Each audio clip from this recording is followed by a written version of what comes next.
Hi folks. In this video, I'm hoping to not spill anything and also to talk to you about the solution worksheet that I emailed you earlier.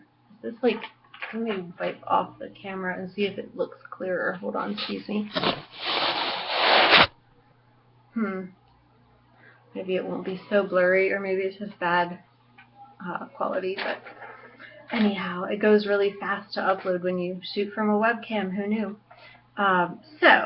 Module 11, day 2, we just talked about molality in the last video, and the reason that we're talking about molality in this module is because it discusses colligative properties, which is not a word that you see in the actual module, but is what we call things like boiling point elevation and freezing point depression. Essentially what you're learning about in that respect is that when you dissolve a solute into a solvent, you increase the boiling point of that solvent and you decrease the freezing point of that solvent. So the overall range of which that solvent is now going to be a liquid is bigger. And that happens according to these equations. The change in temperature when you're looking at the freezing point is going to be negative I times a constant, which will be the freezing point constant in this case, times the molality. For boiling point, the equation is very similar. Change in temperature, how much the boiling point will go up, will be I times the boiling constant times molality. The constants only depend on the solvent. So the boiling constant and the freezing constant for water are found on your test because that's the solvent that we frequently use. But if you're using a different solvent, you just have to go to the internet or to the giant book of chemical information. And maybe I haven't showed you guys the book yet. It's a monster, and there's one in every lab. So you just go and look up the constant for the solvent that you're using. It doesn't depend on the solute, just the solvent. And that's in the final. I is the first thing we need to know how to find.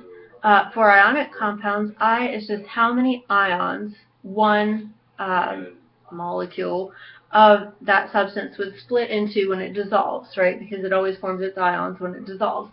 So for an ionic compound like sodium chloride, when it ionizes, when it dissolves, it's going to form one Na plus and one Cl minus, 2 total ions. So I equals 2 for sodium chloride. I hope you can see that. I equals 2. For an ionic compound like, what can I give us? Let's go for maybe barium. I need a periodic table here. Okay, barium phosphate. That's as big a number as I can think of. So barium phosphate. Barium, we have to write it correctly, right? So barium forms a +2 ion, and phosphate forms a 3- ion, right? So when we switch, we'll have Ba3PO4 2, right? So that's going to split into 3 barium ions, like in a wedge of 3 in there, and 2 phosphate ions.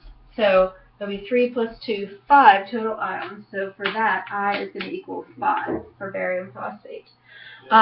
If you have a covalent compound being dissolved, like, let's say, something that's covalent that's a liquid, so you could have,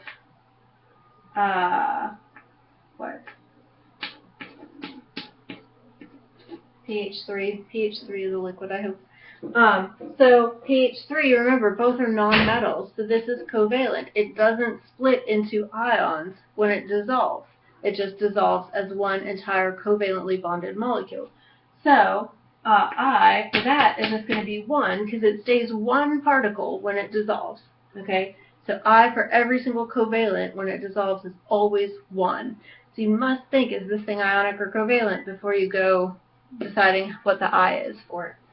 Big, important step there that people tend to forget, especially on the finals.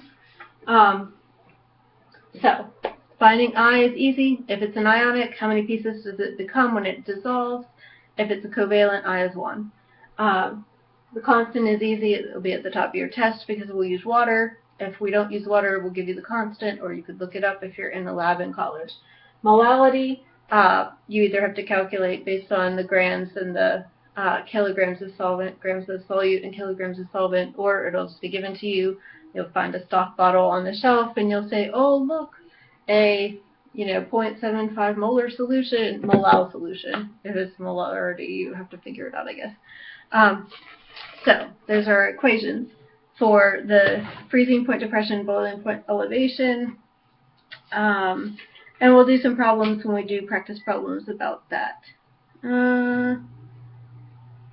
So colligative properties like boiling point elevation and freezing point depression only depend on how many particles get dissolved.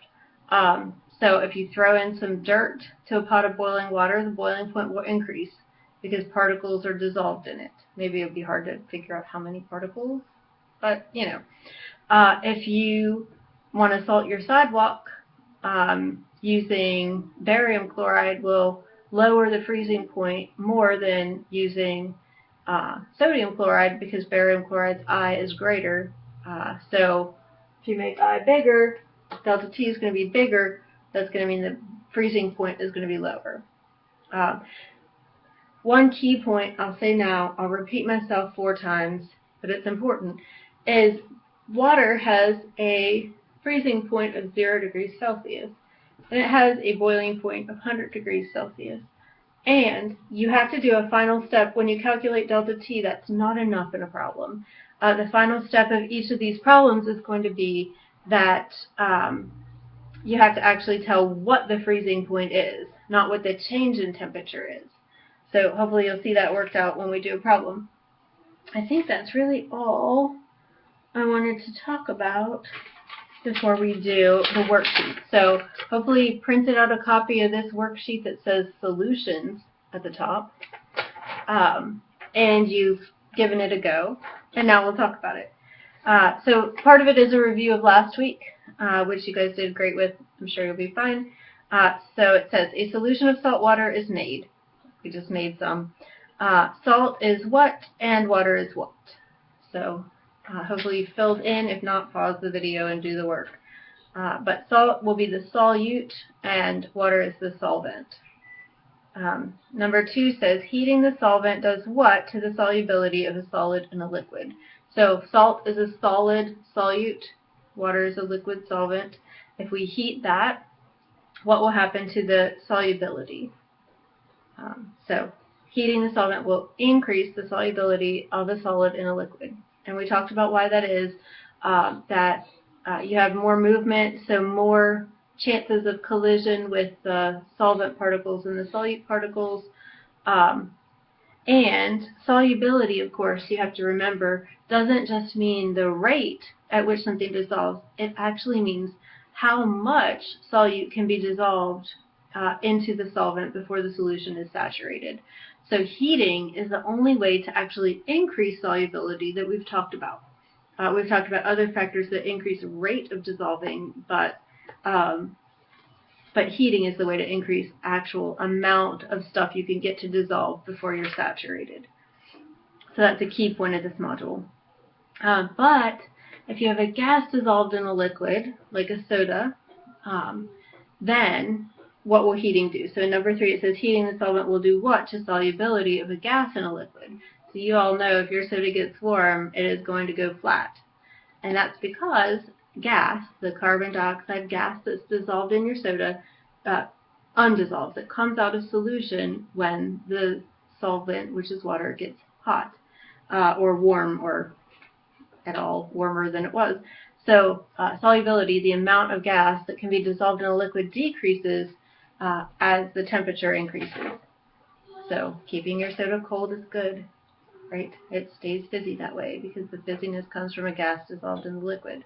And gases don't dissolve in warm liquids very well. Number 4 says, what should we do to the pressure to increase solubility of a gas in a liquid? So that's like your soda, gas dissolved in a liquid.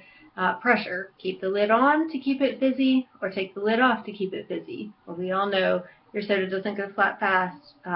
as fast if you keep the lid on. Increasing pressure increases the solubility of a gas in the liquid. So you want to keep that lid on your soda to keep the gas dissolved.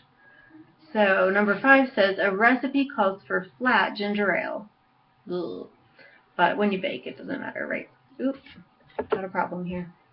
Okay. In carbonated drinks, carbon dioxide, CO2, covalent compound gas, is the solute and water is the solvent. I just told you the answers. The ginger ale will go flat faster if the temperature is what? So if you want to undissolve a gas from a liquid, you want to do what? And that would be heat up. So if the temperature is increased, the ginger ale will go flat faster. Number 6 tells you that I'm doing a demonstration here with some soda. Record observations when the test tube of soda is submerged in hot water. So what you would see if I did that is you would see lots of bubbles. The fizziness would just quickly increase. So it looks, especially if I use a clear soda, it looks like the soda is coming to a boil. But is that the case? No. We know actually that since there's stuff dissolved in water, the boiling point of soda is actually higher than the boiling point of water. So if I put the soda even into boiling water, it will not cause the soda to boil. Because the boiling point of soda, sugar, water, with the gas dissolved, sugar dissolved, that boiling point is going to be higher than the boiling point of water. So we can't make it boil by just putting it in hot water. But it looks like it's boiling because you have all these bubbles. So what's really happening? Well, the gas is coming out of solution. That gas that's dissolved in the soda is undissolving very quickly. So the soda is not boiling, it's just that the gas is undissolving quickly and coming out. So if you wait long enough, all the gas will come out of solution, and then you'll have a completely flat soda if you leave it in hot water.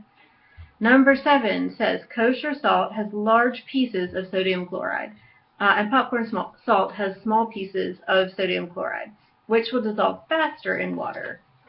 So do large pieces or small pieces dissolve faster?